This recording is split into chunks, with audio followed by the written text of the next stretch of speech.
What happens is that people come to sessions and they're re-informed and reminded on a vibrational level of their infinite potential. And so we all have this amazing capacity, every single one of us. And every one of us, you know, as you're watching this and as you're tuning into this, has a specific part to play in what's unfolding. My role is to be that reminder.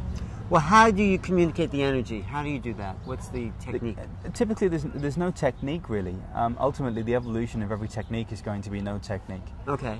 Ultimately, it's just simply sitting there and just relaxing and you know, moving into that expanded state of awareness. And simply moving into that expanded state of awareness, which I pretty much live in, it reminds everyone around. So it's like being a tuning fork. So we can do that now? We can. How do we do that? Let's do it. Just open your palms. I'm opening my palms. And just put them on your lap and just relax. I'm just, okay. And just breathe.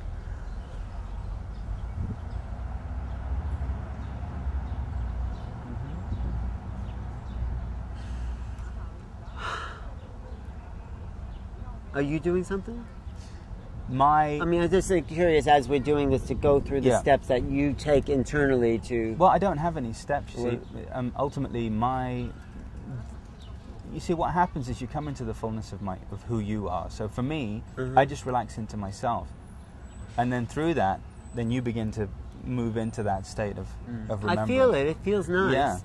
But it's not something I don't necessarily feel if I sit there on my own. Right. And I think what happens is that ultimately there's a catalytic impact that this presence has on people. So we can tap into it all the time. The divine's always around us. It's a divine presence. It's an absolute insanity to think that the divine isn't always around us. Well, it is, because that's what's emanating this existence every minute is that divine. Right. And ultimately that is the expression is embodying that divine presence and reminding others that is who they are. And so we just sit and tap it. I feel good. Yeah. That's it. That's it.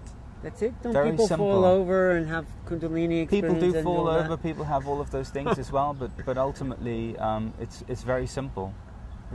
It's very simple.